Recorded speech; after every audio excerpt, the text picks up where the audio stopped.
As far as the N64 era goes, most of the games that I played in that era were multiplayer games. With the use of the 4-player ports on the N64 system, it was possible for multiplayer action, and it was uncontrolled chaos. With a stellar lineup of classic multiplayer games, it seems as though weekends for kids alike was soon to be taken over by one of those games. With this was Mario Kart 64, a fast-paced 4-player action-filled game that when picking up an N64 controller sent you to a high-speed roller coaster of fun. But is Mario Kart 64 a fun multiplayer game, or has this game not aged very well? Let's find out on my review of Mario Kart 64. The history for Mario Kart 64 started with the game being called Mario Kart R, and then went through several changes throughout its development. First off, there was originally going to be no Donkey Kong. The sprite was provided by Rare since Nintendo did not have the license. They thought it would be better to try to have Magic Koopa as a playable character, but after the game was closer and closer to the deadline of the N64 launch title, the game was delayed and released later. Fast forward to February 10th, 1997, and the game came out under the name Mario Kart 64.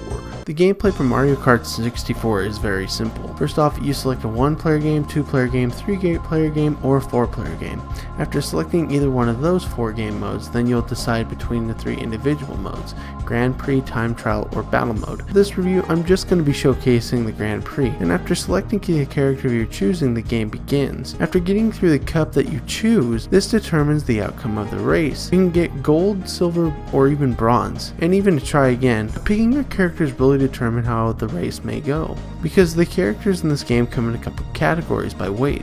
You can pick light, medium, or heavy, which means if you're a light character and you take on a heavy character, 9 times out of 10 they'll knock you off the stage. So in this game it's more beneficial to pick a character that is heavy, as you will lack in a bit of speed and acceleration, but I feel like there's not a great deal of difference. But if you're a heavy character, then you'll be one knocking everybody off the racetrack, while still maintaining the same speed as their drivers. The items in this game are quite awesome, as you hit the question mark block, then you'll get an item. The item is random, and even in first you could potentially get a star or gold mushroom, which is really kind of strange. The first place person could just dominate the race, and they really did not earn it. The track design in this game is great, and honestly it is a perfect way to design these tracks. They all have different attributes, which is really fun. It gives a different challenge, anything from a slippery ice track to not even knowing if you're winning or not, and also Rainbow Road. This track is super hard to navigate through, and if you can somehow manage to jump off the edge at the beginning and land to the track below, then you are a better racer than I. The final thing I wanted to go over as far as gameplay is the graphics.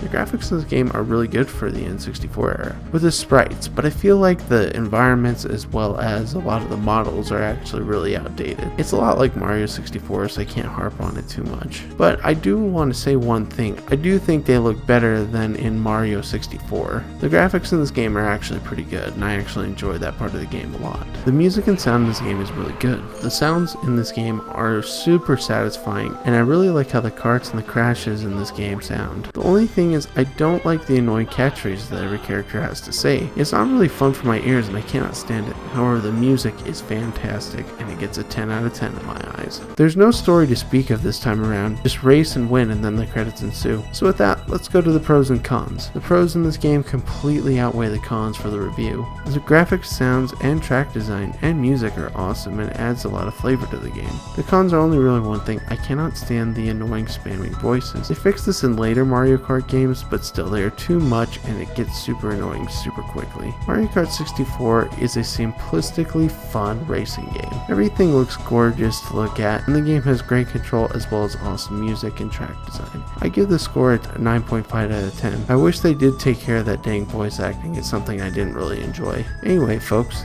thanks for watching. I will see you in the next episode.